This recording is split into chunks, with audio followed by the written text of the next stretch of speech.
Banyak orang berpikir nanam padi itu gampang.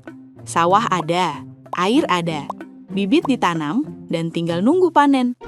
Tapi kenyataannya di satu desa yang sama, airnya sama, tanahnya sama, hasil panennya bisa beda jauh.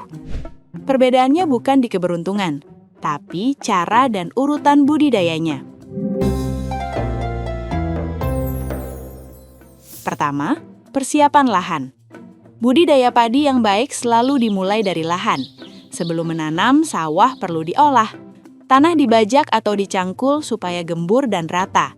Tujuannya jelas, akar padi bisa tumbuh lebih baik, air bisa menyebar merata, dan gulma lebih mudah dikendalikan. Pengolahan lahan biasanya dilakukan 2 tahap. Pertama, membalik tanah. Kedua, menghaluskan sekaligus meratakan permukaan sawah.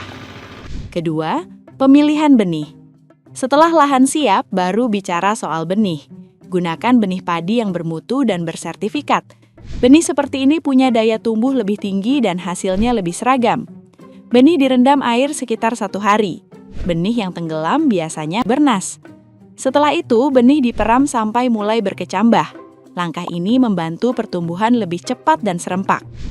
Ketiga, persemaian. Benih yang sudah berkecambah disemai di lahan khusus. Lahan semai sebaiknya dekat sawah dan mudah diairi. Tanahnya dibuat halus agar akar bibit berkembang dengan baik. Selama di persemaian, bibit dijaga kelembapannya. Tidak kering tapi juga tidak tergenang terlalu dalam. Bibit siap dipindahkan saat umur sekitar 18-25 hari. Di umur ini, akar sudah cukup kuat dan tanaman belum terlalu tua. Keempat, penanaman. Saat bibit siap, proses penanaman bisa dilakukan. Penanaman boleh manual atau menggunakan alat. Yang penting, perhatikan 3 hal utama. Pertama, jarak tanam jangan terlalu rapat. Jarak yang cukup mencegah tanaman saling berebut nutrisi. Kedua, 1 lubang cukup 2-3 batang bibit. Terlalu banyak bibit justru menurunkan hasil. Ketiga, tanam bibit tegak dan jangan terlalu dalam. Tanaman yang ditanam terlalu dalam akan lambat tumbuh. Kelima, pengairan sawah. Air memang penting bagi padi, tapi pengaturannya harus tepat. Di awal tanam, air cukup tipis. Tujuannya supaya akar berkembang dan tanaman tidak stres. Saat tanaman mulai besar, air bisa ditambah bertahap. Pengaturan ini membantu pertumbuhan batang dan anakan. Menjelang panen, sawah perlu dikeringkan, supaya bulir padi matang sempurna dan kualitas gabah lebih baik. Keenam, pemupukan. Selain air, padi juga membutuhkan nutrisi. Pemupukan dilakukan bertahap disesuaikan dengan fase pertumbuhan tanaman. Di awal, pupuk membantu pembentukan daun dan batang. Di fase berikutnya, pupuk membantu pembentukan malai dan bulir. Jenis dan dosis pupuk sebaiknya mengikuti anjuran setempat, karena kebutuhan setiap sawah bisa berbeda.